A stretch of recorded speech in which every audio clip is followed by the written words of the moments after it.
안녕하세요. 저는 시모, 시누이 그리고 남편에게 한 방 먹이고 시원하게 이혼해버린 30대 여자입니다. 가끔 제가 이혼을 했다고 하면 아무것도 모르면서 좀 참고 살지. 요즘 젊은 사람들은 이혼을 참 쉽게 생각하는 것 같아. 이런 말을 하는 사람들도 종종 있는데요.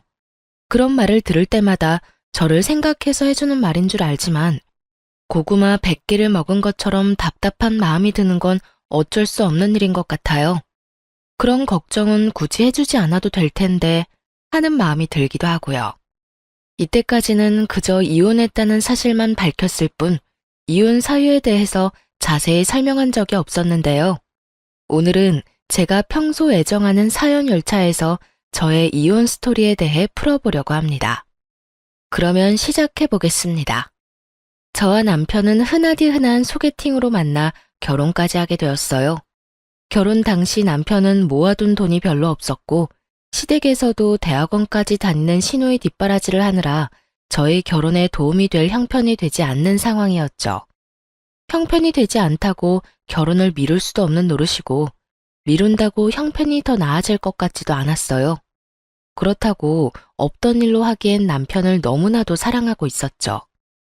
남편의 능력을 보고 결혼을 결심한 것도 아니었지만 모아둔 것이 없어도 너무 없던 터라 조금 고민스러웠던 것도 사실이에요. 이런 저의 마음을 알았는지 엄마가 선뜻 집을 내어주시더라고요. 딸이 고생하며 사는 것이 싫다고 하시면서요. 혼자의 힘으론 해결이 불가능한 상황이었기에 전 엄마의 도움을 받기로 했고 그렇게 저희는 남들보다 편하게 신혼집을 마련해 살게 되었습니다. 이런 상황을 시댁에서도 알고 친정에 많이 고마워하셨고요. 아가, 이야기 들었어. 사돈께서 집을 내주셨다며? 이렇게 고마운 일이 어디 있겠니? 너도 알다시피 우리가 막내딸 뒷바라지 한다고 하나뿐인 아들 장가가는데 아무 도움도 주지 못해서 마음이 좋지 않았는데 이렇게 도와주신다고 하니 죄송한 마음이 들지만 한편으론 마음이 놓이는구나. 감사하다고 꼭 전해주렴. 네, 어머님. 저희가 잘 살면서 갚으면 되니 어머님은 신경 쓰지 마시고 아가씨께 더 마음 써주세요. 길게 공부하는 게 여간 힘든 일이 아니잖아요. 그렇게 말해주니 고맙구나. 하여튼 우리 아들이 마누라 하나는 잘 골라왔네. 이런 시모였는데 화장실 들어갈 때 마음과 나올 때 마음이 다르다고 하잖아요. 어쩌면 사람이 그럴 수 있는 건지요. 친정에서 집을 받아 결혼할 때는 그렇게나 좋아하며 감사하더니 막상 결혼을 하고 나니 시모가 변하기 시작했어요. 자격지심도 그 정도면 병인데 엄마 집이니 엄마 명의로 두는 것이 당연한 건데도 시모는 저희가 사는 집이면 명의도 당연히 넘길 뿐만 아니라 제 명의도 아닌 공동 명의로 해줘야 하는 것이 아니냐며 딴지를 걸기 시작했어요. 10원짜리 하나 보탠 적도 없는 친정엄마 집을 두고 말이죠. 예, 너 혹시 우리 아들 기 죽이고 그러는 거 아니지? 네? 제가 왜 제 남편 기를 죽여요, 어머님? 그런데 갑자기 그런 말씀은 왜 하시는 거예요? 혹시 남편이 무슨 말 하던가요? 아니, 그런 게 아니라 지금 사는 집이 사돈 명의이지 않니? 그래서 혹시나 우리 아들이 장모 집에 산다는 생각에 기죽어 지낼까 봐서 그렇지. 그러게 진작 해주는 김에 명의까지 다 넘겨주면 얼마나 좋아. 공동명의로 말이다. 그랬으면 우리 아들 어깨 축 펴고 살았을 거 아니야. 매번 이유를 바꿔가며 명의 타령을 해대는 것이 지겹지도 않은지 참 끈질기게도 명의를 걸고 넘어지더군요. 몇 달 동안 같은 문제로 걸고 넘어지니 기계적으로 답하던 그러게요 소리도 나오지 않을 지경이었어요. 그래서 전 이 지겨운 명의 문제를 마무리 짓기 위해 조금 단호하게 나가기로 했어요. 어머님, 제가 이런 말까지 하지 않으려고 했는데요. 아무래도 지금 확실하게 하지 않으면 계속 같은 문제로 감정 상할 것 같아서 말씀드릴게요. 왜? 뭐? 무슨 할 말이라도 있니? 혹시 명의 바꿔주신다고 하든? 아니요. 명의는 앞으로도 절대 바뀔 일 없을 거예요. 지금 사는 이 집, 저희 엄마가 힘들게 번 돈으로 마련해서 조금이라도 편하게 생활하시려고 세주고 계시던 집이었어요. 생활비에 꼬박꼬박 보탠대던 집, 딸이랑 사위 대출 걱정하지 말고 살라고 내주신 건데 명의까지 바라면 그게 도둑놈 심보 아닐까요? 심지어 집 세금도 여전히 엄마가 내고 계신다고요. 한 푼이라도 더 모아야 저희도 안정된 생활할 수 있다고 하시면서요. 그러니까 앞으로 명의 문제는 꺼내지 말아주셨으면 해요. 이렇게까지 말하면 양심에 찔려서라도 아무 말 못하겠지 했는데 시모는 제 생각보다 더 양심은커녕 생각조차 없는 사람이더군요. 무슨 말을 그렇게 하냐며 도리어 저에게 화를 내기 시작했으니까요. 아니 얘, 너 무슨 말을 그렇게 하니? 도둑놈 심보라니? 넌 내 아들이 도둑놈이란 이 말이니? 진명이 돌리라고 하는 내가 도둑년이란 이 말이야? 시집 온 지 얼마 되지도 않고 해서 될 수 있으면 큰 소리 안 내고 좋게 지내보려고 했더니 너 도저히 안 되겠구나. 아니 어머님, 제 말은 그런 말이 아니잖아요. 매번 전화하실 때마다 명의 문제로 열을 올리시니 어머님이 바라시는 일은 일어날 일이 없다고 알려드린 거예요. 다 됐고, 너 이번 주 주말에 집에 좀 오거라. 네가 할 일이 있어. 이러고 끊어버리는데 정말 사람 미칠 지경이더군요.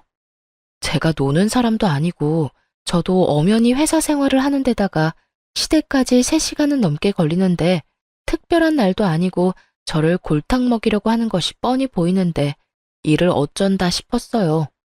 저는 하는 수 없이 남편에게 이러한 사실들을 털어놓으며 남편에게 도움을 구하기로 했죠. 여보, 사실은 어머님께서 결혼하고 난 후로 계속 우리가 사는 집 명의까지 넘겨받아야 하는 거 아니냐고 하셔. 그것도 공동명의. 그게 당신 기 세워주는 일이라면서 하시는데 내가 매번 그건 좀 곤란하다고 해도 늘 같은 말만 하시네. 그랬어? 그런 일이 있었으면 진작 말을 하지 그랬어. 엄마도 참 욕심이 과하셨네. 당신 걱정되는 마음에 그렇게 말씀하시는 거 알겠는데 이번에 또 전화와서 그러시길래 그건 안 되는 일이라고 좀 단호하게 말했더니 주말에 집에 오라고 하시더라고. 할 일이 있다면서. 어떻게 하지?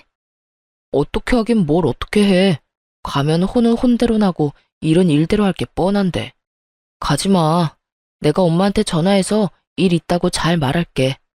당신 회사에 중요한 일 맞아서 주말에도 일 나간다고 하면 돼.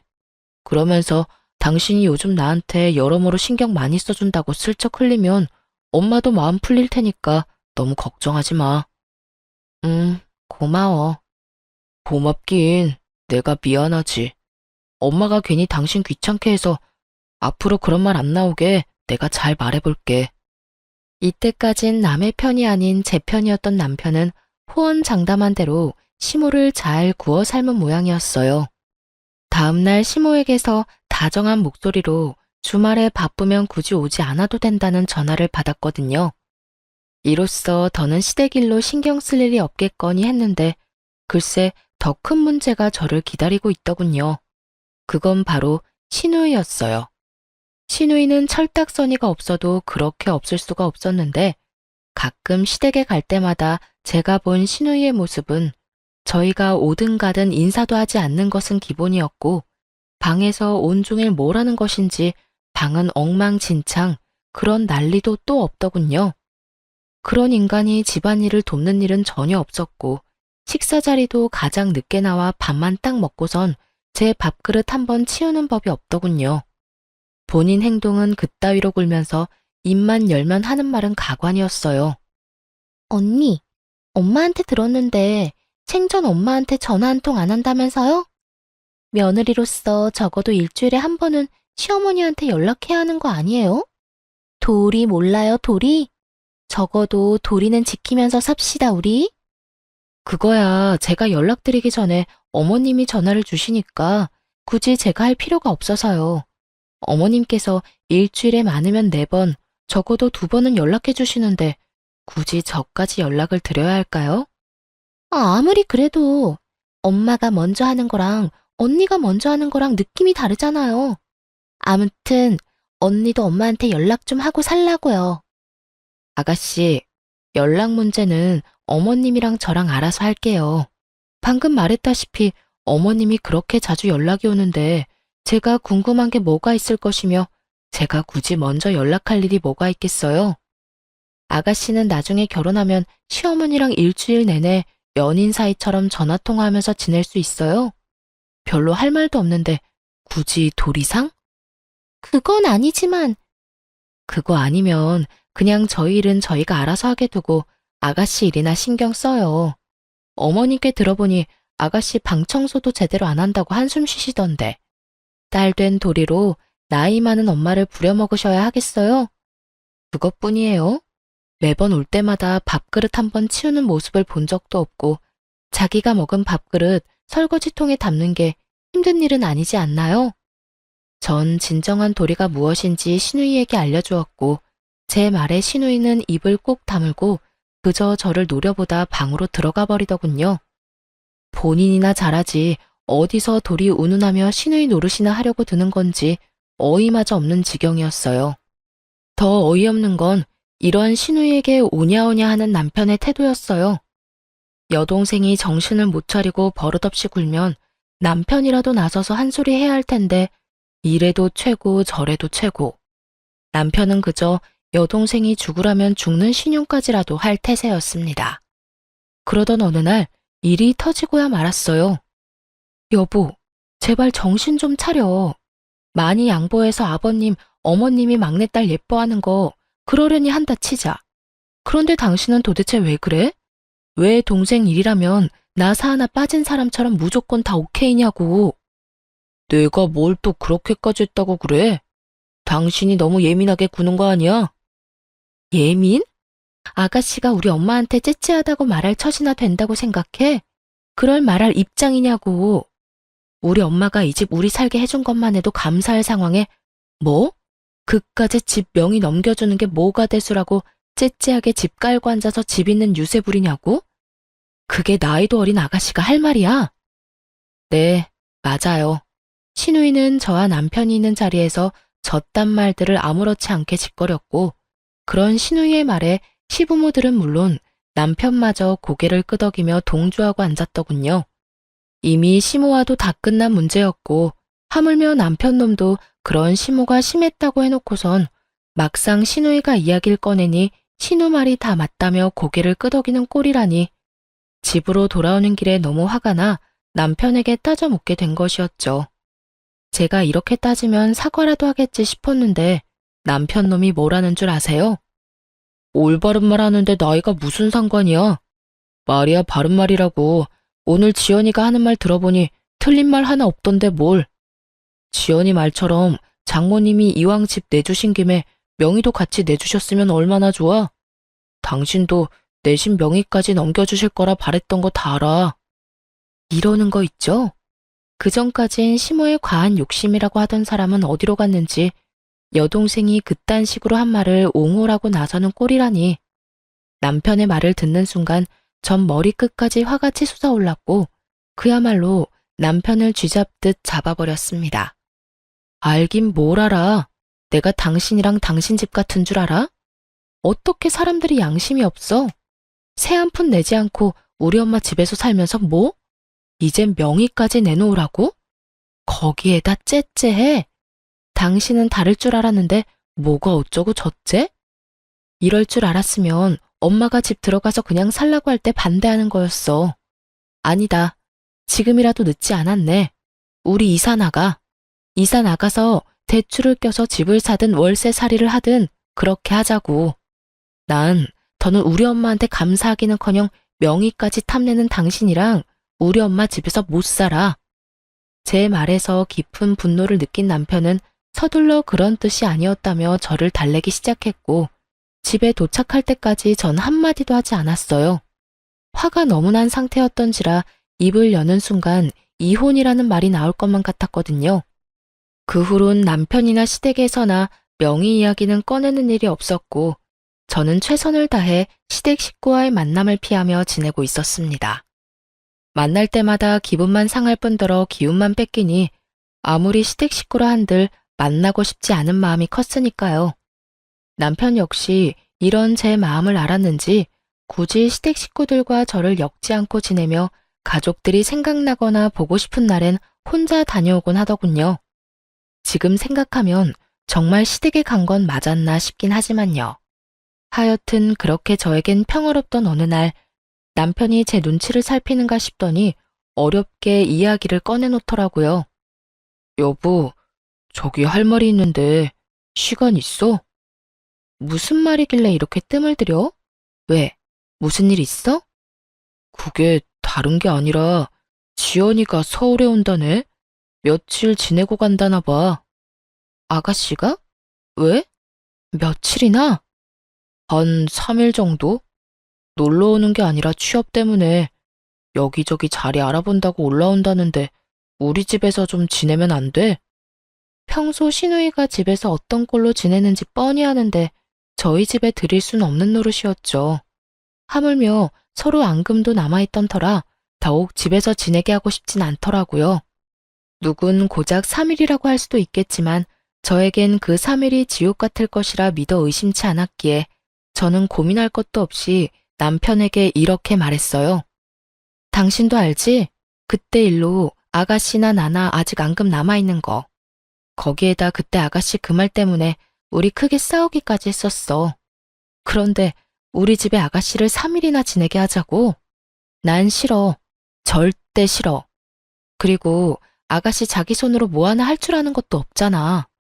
나보고 회사 일에 당신 뒷바라지 하는 것도 모자라 아가씨 뒷바라지까지 하라고? 아, 싫어. 여러모로 다 싫어. 그러면 어떻게 해? 서울에 친구도 없다는데. 그러지 말고 당신이 이번 한 번만 양보해줘. 한 번이 2번 되고 2번이 3번 되는 법이야. 난 싫으니까 정 안 되겠으면 호텔이라도 보내든가. 아마 모르긴 몰라도 아가씨는 우리 집보다 호텔이 더 좋다고 할 거다. 왜? 사진 찍어서 인스타 올리고 이런 거 좀 좋아해? 그런가? 하긴 그럴 수도 있겠네. 괜히 우리 집 와서 당신하고 또 싸우기라도 하면 생각만 해도 피곤하다. 그러면 나 지연이 호텔비 결제해 줄 테니까 결제 내역에 호텔 있어도 괜한 오해하지 마. 알겠어. 오해 같은 거 절대 안 할 테니까 집으로나 데리고 오지 마. 그렇게 시누이는 3일 동안 호텔에서 지내게 되었고 저의 예상대로 시누이는 섭섭해하기는커녕 호텔에서 지내는 3일 동안 아주 만족하며 지냈다고 하더군요. 하긴 돈이 얼만데 싫다고 할 수 있겠어요. 그 뒤로도 종종 시누이가 면접 때문에 서울로 올 때면 호텔에서 지내게 되었고 그럴 때마다 남편이 달려가 결제를 해주곤 했어요. 생각보다 그 지출이 커 아까운 마음이 없었던 건 아니었지만 집으로 데리고 와 서로 얼굴 붉히고 괜한 에너지 쏟는 것보단 나은 것이라 생각했기에 그저 지켜만 보고 있었죠. 그런데 아무리 취업 때문이라고는 하지만 시누이가 너무 자주 올라온다는 생각을 지울 수가 없더라고요. 처음엔 결제만 해주고 오던 남편도 시누이가 오는 날엔 함께 저녁을 먹는다며 늦기 시작하더니 어느 순간부턴 함께 면접 준비를 한다며 외박을 하는 날도 종종 생기더군요. 그날 역시 그런 날이었어요. 여보, 오늘 지연이 오는 거 알지? 매번 면접에서 떨어지고 지연이가 요즘 힘들어해. 그래서 하는 말인데 오늘도 지연이랑 있으면서 면접 연습 좀 하려고. 그러면 오늘도 안 들어오는 거야? 아마도. 될 수 있으면 늦게라도 오겠지만 혹시 모르는 일이니까 기다리지 마. 알겠지? 고생해. 괜히 아가씨 호텔로 보냈나? 집에서 지냈으면 당신이 이렇게까지 고생 안 해도 되는 건데. 아니야. 당신 말대로 집에서 지냈으면 내가 더 힘들었겠다 싶기도 해.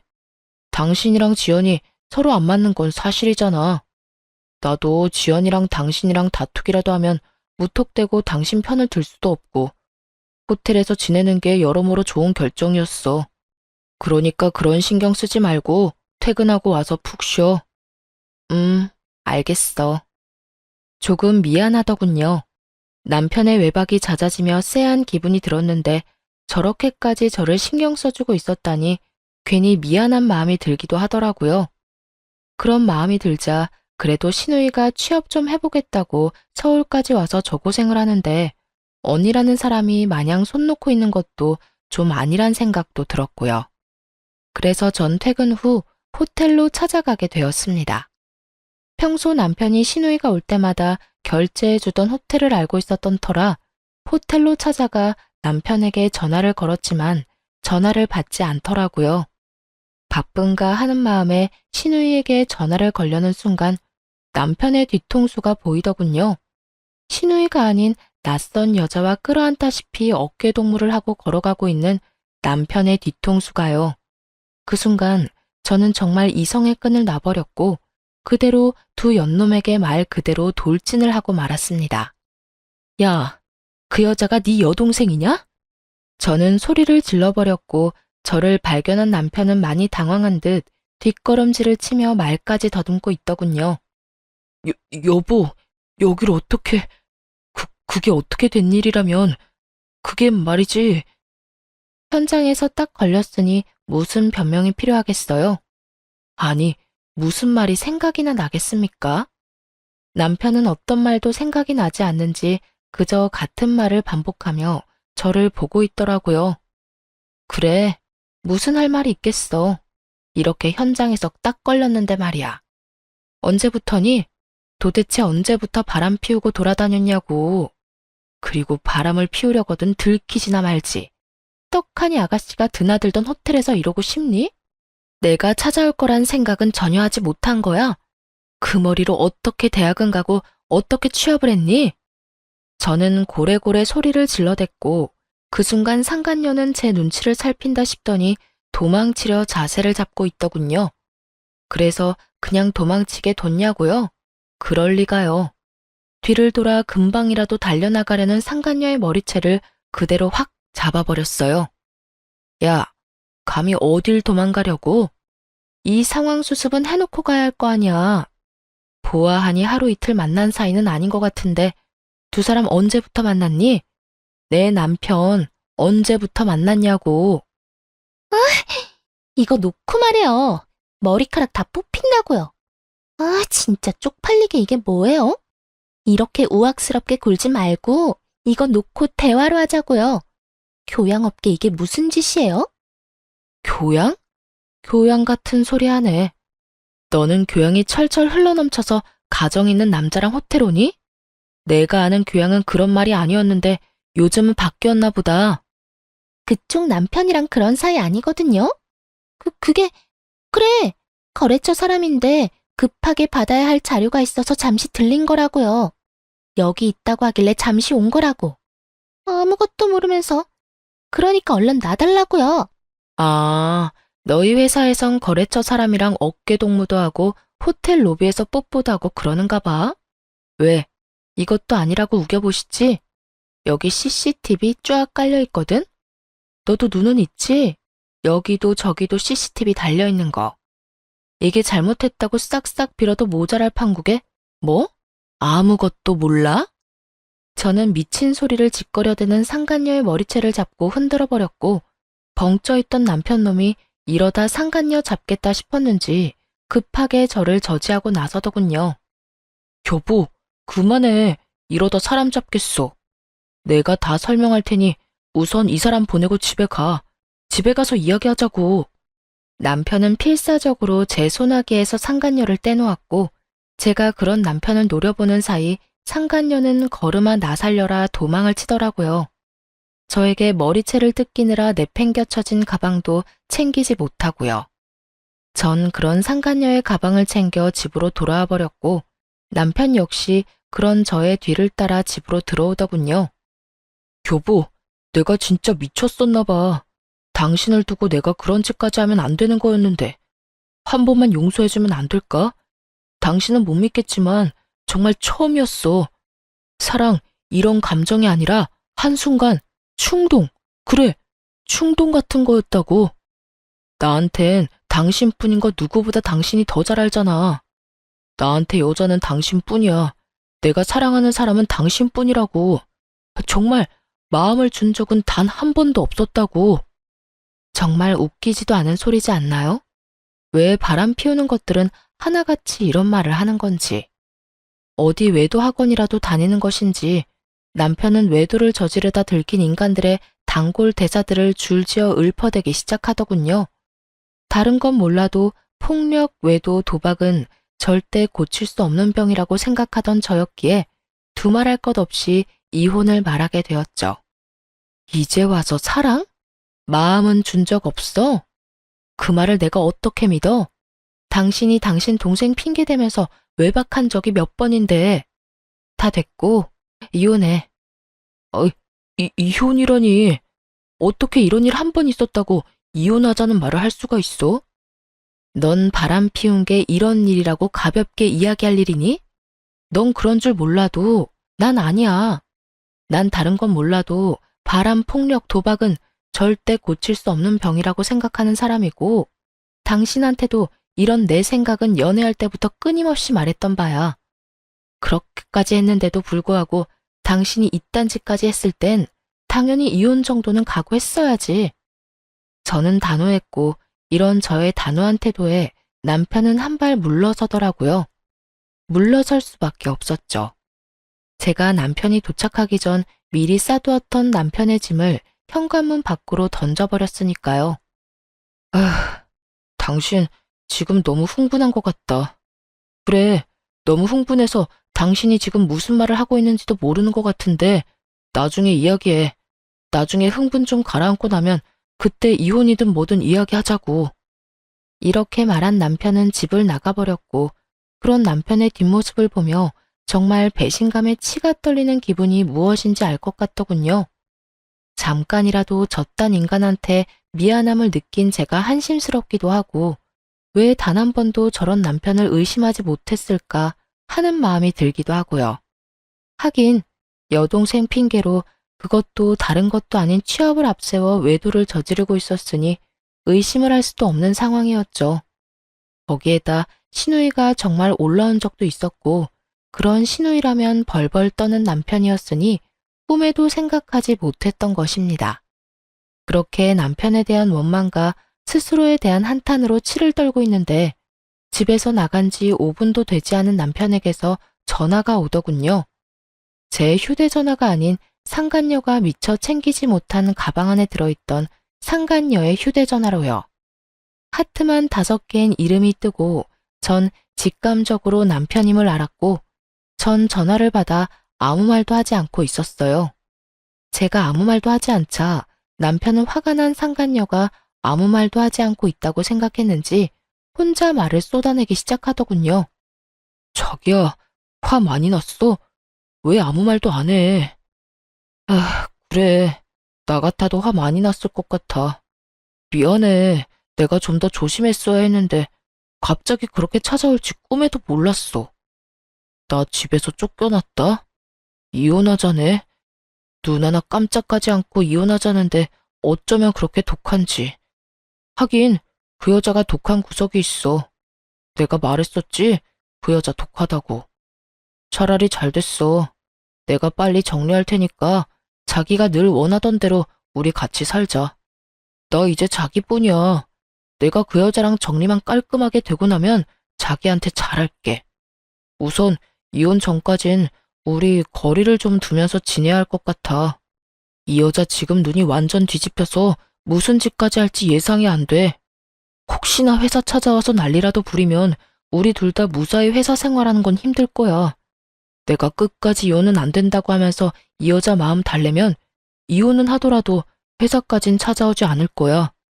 그렇게까지 치사하게 굴려자는 아니거든.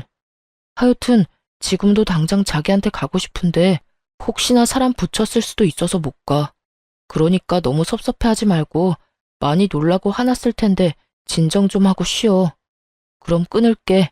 사랑해 자기야. 난 자기밖에 없어. 끝까지 절절한 남편의 고백을 듣고 있자니 덜덜덜 떨리던 치가 촥 가라앉는 느낌이 들더군요. 머리가 확 맑아졌다고나 할까요? 배신감에 마비되었던 이성이 제자리를 찾으며 정신이 또렷해졌어요. 전 상간녀의 가방을 살펴보기 시작했고 남편의 회사명이 찍힌 볼펜부터 물티슈까지 나오더군요. 남편의 말과 회사명이 찍힌 물건들을 보아하니 상간녀는 절대 거래처 사람이 아닌 같은 회사 동료일 거란 확신을 하게 되었어요. 다음 날 전 상간녀의 가방을 챙겨 남편의 회사로 갔고, 아니나 다를까 저의 확신처럼 남편 대신 상간녀가 남편의 부서에서 저를 반겨주더군요.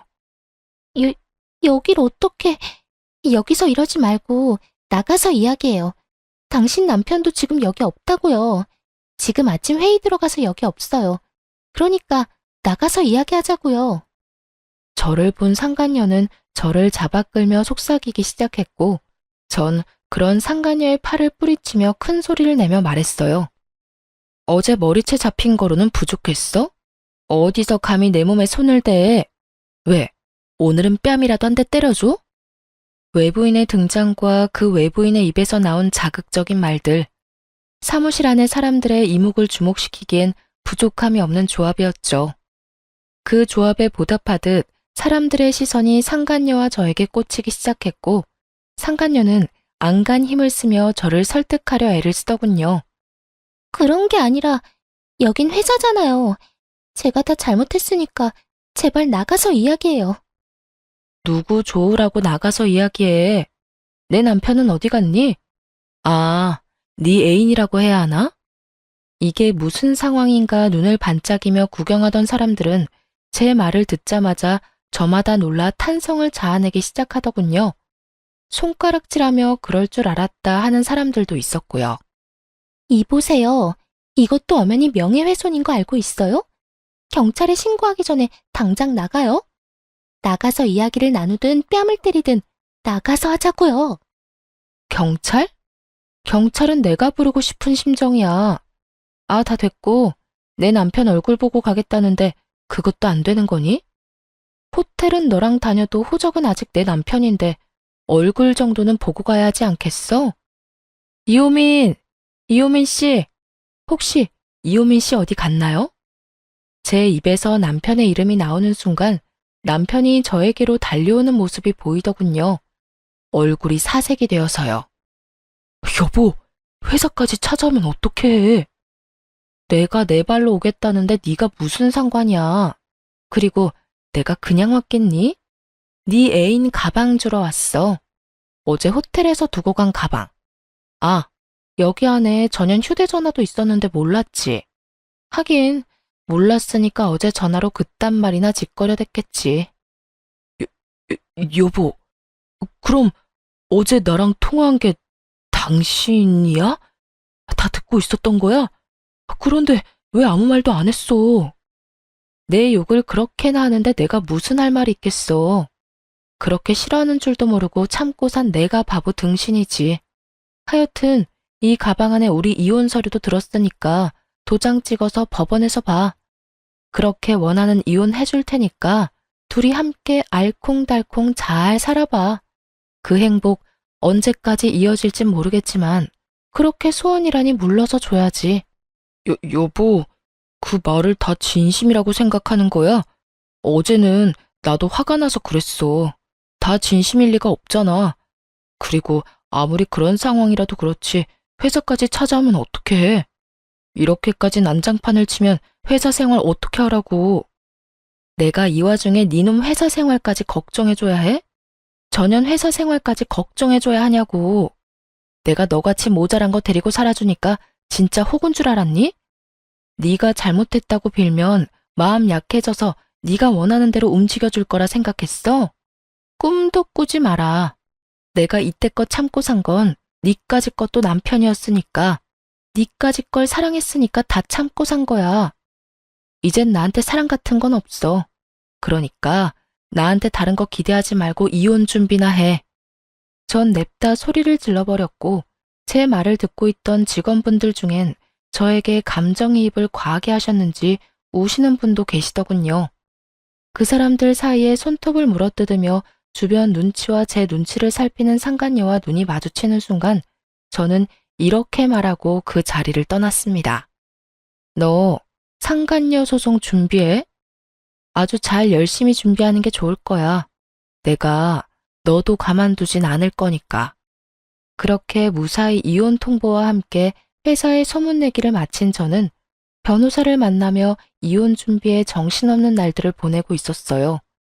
이혼 결정만 하면 당장이라도 이혼할 수 있을 줄만 알았는데 현실은 그렇지 않더라고요. 특히나 남편은 이혼에 협조적이지 않았고 상간녀 역시 쉽게 인정하지 않았어요. 그렇게 점점 지쳐가는 사이 저의 전투력을 다시금 일깨워주는 연락을 받게 되었어요. 그 상대는 바로 신우이였어요. 언니, 오빠 무슨 일 있어요? 오빠를 왜 나한테 물어요? 오빠를 언니한테 묻지, 그러면 누구한테 물어요? 여전히 되바라진 신우이의 말을 듣고 있자니 남편 놈이 아직 시댁엔 아무 말도 하지 않았구나 싶더라고요. 이 꼴을 보기 싫어서라도 제 입으로 다 말을 해버릴까 싶기도 했지만 그래도 이런 건 본인 입으로 해야 한다 싶은 마음에 조금 참기로 했죠. 오빠 바쁠 거예요. 요즘 이런저런 일이 많아서 정신 없을 거예요. 왜요? 무슨 일 있어요? 급한 일이면 회사로 전화해 보든가요. 급하긴 한데 회사까지 연락할 일은 아니고, 그냥 언니한테 말할게요. 저 드디어 취업이 됐는데 오빠 집이랑 가깝더라고요. 한 번에 가는 교통편도 있고. 그래서 말인데 저 따로 지낼 곳 구할 때까지 오빠 집에서 지내도 되죠? 한 달 정도면 되지 않을까 싶은데. 역시는 역시다 싶더군요. 어쩌면 처음부터 끝까지 이리도 당당하게 사람 속을 뒤집어 놓을 수가 있는지 전 당연히 안 된다고 했고 신우이는 개거품을 물며 따지기 시작했어요. 하루도 절대 안 되는 판국에 한 달이요? 될 거라고 생각하는 건 아니죠? 혹여나 그런 기대 같은 거 하는 거면 버려요. 난 절대 내 집에 아가씨를 들일 생각 따윈 없으니까. 그러니까 받을 때까지 오빠한테 전화해서 그 잘난 아가씨 오빠랑 상의해요. 애먼 사람 괴롭힘을 생각하지 말고. 말 진짜 섭섭하게 하네. 언니, 오빠만 가족이에요? 언니도 엄연히 저랑 가족이잖아요. 이럴 땐 가족끼리 발벗고 서로 돕고 사는 게 도리라고요. 평소에 저를 언니 취급이라도 해줬으면 몰라 저만 봤다 하면 지나가는 개만도 못한 취급을 하던 신우이가 저딴 말을 짓거려대니 그것 참 어이가 없어 웃음이 다 나오더군요. 그 와중에 또 도리 어쩌고 하는 꼴이 잠시 사그라들었던 저의 복수 의지를 불태우기도 했고요. 이 골빈 신우이를 어떻게 해야 하나 고민하는데 저의 고민을 덜어주려는 듯 신우이가 친히 해결책을 내놓더군요. 언니, 다 됐고, 언니가 그렇게 싫다고 하니 그냥 호텔로 갈게요. 매번 지내던 호텔 알죠? 거기서 한 달 지내면서 집 알아보면 되겠네. 호텔이요? 한 달? 그 돈이 얼만 줄이나 알아요? 한두 푼도 아니고 괜찮겠어요? 호텔비? 그건 언니가 줄 거잖아요. 집에도 못 오게 했으면 적어도 비용이라도 지원해줘야 하는 게 도리 아니에요? 호텔도 처음엔 혼자 있으려니 무섭기도 하고 그랬는데 생각해보니까 언니 집보단 호텔이 더 편할 것 같아요. 청소해줘, 밥 줘. 무엇보다 돈이 비싸서 그런가? 침대가 너무 좋은 거 있죠? 대단하지 않나요? 저한테 돈을 맡겨둔 것도 아니고 어쩌면 이리도 당당하게 지원이란 말을 쓸 수가 있는 것인지 심지어 지원해줄 사람은 지원할 생각도 한 적이 없는데 말이죠. 여기까지만 해도 어이가 없는데 신우이는 쉬지 않고 그 다음 계획을 털어놓고 있더라고요. 집도 사실은 받은 집이 있긴 한데 보증금이 비싸서 그렇지 월세는 꽤 괜찮더라고요. 그냥 거기로 계약할까 싶은데 언니가 보증금은 도와줄 거죠? 1,000만 원 정도면 될 것 같아요. 가족 좋은 게 뭐예요? 이럴 때 돕고 살아야 하지 않겠어요? 언니 시집 올 때 나한테 준 거 아무것도 없으니까 그걸로 퉁칠게요. 그럼 언니만 믿고 계약해요. 이러고 전화를 뚝 끊어버리더군요. 그 예의란 밥 말아먹은 전화 예절이 이럴 땐 참 고맙더라고요. 통화가 조금만 더 길어졌다간 이혼 소송 중이란 말을 털어놓으며 나와는 상관없는 일이니 다신 이런 일로 전화하지 말란 말을 하기 직전이었으니까요. 그렇게 전 신우이가 제 무덤 스스로 파는 짓거리를 방치한 채 이혼을 성공리에하게 되었습니다. 결혼하며 쓴 돈들은 거의 회수하고도 남을 위자료와 상간녀에게까지 위자료를 받고 이혼하게 된 것이죠. 그 정도 위자료까진 기대하지 않았는데 다 출중한 변호사분 덕분이었죠. 두 사람은 회사에서 권고사직을 당한 상태로 보였고 계획대로 되는 일이 없자 사이도 틀어진 것 같더라고요.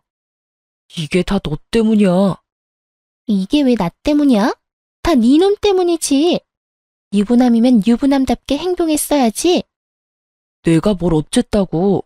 그렇게 말하는 너야말로 나 유부남인 거 다 알면서 나한테 꼬리쳤잖아. 말술을 마시면서 맥주 한 잔 먹고 어지럽다고 하질 않나. 호텔 구경을 하고 싶다고 하질 않나. 내가 미쳤지. 이런 상여인 줄도 모르고 넘어간 내가 한심한 놈이지. 그러게, 누가 넘어오래? 좋다고 넘어온 사람이 누군데? 그리고 너만 손해가 막심한 줄 알아? 나도 마찬가지다 이거야. 내 나이가 몇 살인데 회사 잘린 것도 모자라 상간녀 딱지까지 어떻게 책임질 거야? 내가 왜 책임져? 자기 인생은 스스로 책임지고 챙기고 살아야지. 하여튼 소송만 끝나면 다신 보지 말자. 니년만 보면 화가 치밀어 오른다고. 어쩌다 니년 같은 걸 만나서 내 꼴이 이렇게 됐나 해서. 이렇게 네가 잘했니 내가 잘했니 싸우는 꼴을 종종 보이곤 했으니까요. 이것만으로도 통쾌한데 더 통쾌한 일이 저를 기다리고 있더군요. 이혼하고 난 후 전 남편이 이혼 소식을 시댁에 전했는지 화가 잔뜩 난 전 시누이에게서 연락이 왔더라고요. 언니, 이혼했다는 거 사실이에요? 왜요? 왜 이혼했는데요? 내가 그런 것까지 너한테 말해야 하니? 내가 왜? 너 지금 너라고 했어요? 아, 이혼했다 이거예요? 됐다 됐어. 그깟 호칭이 뭐라고. 다 됐으니까 이혼했어도 내 호텔비랑 보증금은 해줄 거죠? 나 방 계약도 다 했단 말이에요. 아이 참, 왜 이혼하고 난리야? 왜 나한테 한마디 상의도 없이 이혼하냐고. 간도 크다 했어요. 저는 이러다 할 대답도 하지 않았는데 덜컥 방부터 계약했다고 난리를 부려대더군요.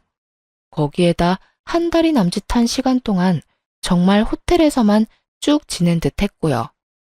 내가 왜? 내가 언제 해준다고 했었나? 그리고 아주 만약에 내가 이혼 안 했더라도 네 호텔비는커녕 보증금 따위 줄 생각은 전혀 없었어. 그런데 지금 이 상황에 내가 왜 너한테 돈을 주겠니? 꿈 좀 깨라. 이제 와서 그렇게나 하면 어떡해요. 지금 쓴 돈이 얼만데. 그러지 말고 호텔비는 오빠한테 달라고 할 테니까 보증금이라도 좀 해달라고요. 마지막 선물. 그래, 마지막으로 나한테 주는 선물이라고 생각하면 되겠네. 마지막 돌이라고 생각하고 오빠한테 받은 위자료로 딱 보증금만 해줘요. 해달라고요. 아, 해달라고. 이러면서 악을 쓰기 시작하는데 도저히 좋은 말론 말이 통하지 않겠더라고요. 제 입 더러워지는 것이 싫어 험한 말은 하고 싶지 않았는데 하는 수 없겠더군요. 이런 미친년이 있나? 야, 미쳐도 곱게 미쳐. 너 나한테 돈 맡겨놨어? 어디 빚쟁이처럼 돈 내놓으라고 이 난리야? 네가 쓰고 네가 쓴 돈 네가 알아서 해결해. 그리고 말끝마다 돌이 찾아대는데 그 좋아하는 돌이 너나 잘 지켜. 나이 먹고 자기 밥그릇 하나 씻을 줄도 모르고 자기 방 청소 한 번 제대로 한 적 없는 년이 어디서 감히 돌이 타령이야? 다시 한번 전화해서 돈 내놔라 하기만 해봐. 내가 네 회사까지 찾아가서 입사하자마자 잘리게 해줄 거니까. 알겠으면 끊어. 제 말이 통했는지 그 뒤론 연락 같은 건 오지 않더라고요. 얼마나 통쾌했는지 모릅니다. 제 입까지 더럽힌 것이 못내 찝찝하긴 했지만 어찌되었든 할 말은 다 했으니까 그걸로 됐다 싶었어요. 그렇게 그 질긴 인연도 끝일 거라 생각했는데 며칠 뒤 전 남편에게 연락이 와 득달같이 따지고 들더군요. 너 진짜 무슨 생각으로 그랬어? 나 엿먹이려고 그랬냐? 우리 지연이 엿먹이려고 그랬냐고. 이혼 소송 중이라고 말이라도 해줬으면 지연이가 계약까지는 안 했을 거 아니야. 이제 어떻게 할 거야? 호텔비야 내가 줬지만 계약금은 다 날리게 생겼다고. 이 지긋지긋한 인간은 끝까지 제 탓을 하며 물고 늘어지더군요. 하긴 이런 인간이니 외도나 저지르고 회사도 잘리는 게 아니겠어요? 전 그런 남편놈에게 한껏 비웃음 가득한 목소리를 내며 이렇게 말해주었어요. 동생이라는 년이나 오빠라는 놈이나 쌍으로 미쳤구나. 정신 차려. 호텔에서 돈 쓴 것도 네 동생, 생각 없이 덜컥 계약부터 한 것도 네 동생이야. 계약금 날리는 게 아까우면 네가 대출을 받든 장기를 팔든 해서 보증금 해주면 되는 거고, 그것도 안 되면 네 집에 말해. 나한테 이러지 말고. 뭘 잘했다고 나한테 그런 설명을 해라 마라 명령질이야? 내가 이혼할 판국에 그런 설명까지 친절하게 하리? 제발 정신 차리고 나한테 2번 다시 연락하지 마. 알겠어? 전화를 끊은 저는 그 지긋지긋한 인간들의 전화를 다 차단하며 비로소 전 남편과 전 시댁과의 인연의 마침표를 찍었습니다. 그 후 신혼집으로 지내던 집은 다시 세를 주고 전 친정에서 지내고 있습니다. 오만정이 떨어진 이혼이라고 한들 심적으로 너무 힘들더라고요. 그런 저에게 친정엄마는 함께 살자고 해주셨고, 저는 죄송하긴 했지만 엄마의 뜻을 따르기로 했습니다. 처음엔 엄마 역시 상심이 크시긴 하셨지만 그간 제가 어떻게 지냈는지 듣게 되시며 차라리 잘했다고 해주시더라고요. 그렇게 살다간 제 명대로 살진 못했을 거라고요. 전 여전히 회사에 다니며 잘 지내고 있어요. 이혼 이후 그간 꽉 막혔던 운이 트이는 듯 일도 잘 진행된다 싶더니 현재는 진급까지 앞두고 있어요. 일도 잘 풀리고 가정에서 스트레스 받을 일도 없으니 삶에 활력도 생기고 마음도 훨씬 여유로운 것이 왜 진작 이혼하지 않고 버티고 살았나 후회까지 되는 거 있죠. 이로써 저의 긴 사연도 끝이 났네요. 저의 긴 사연 함께 해주셔서 감사합니다.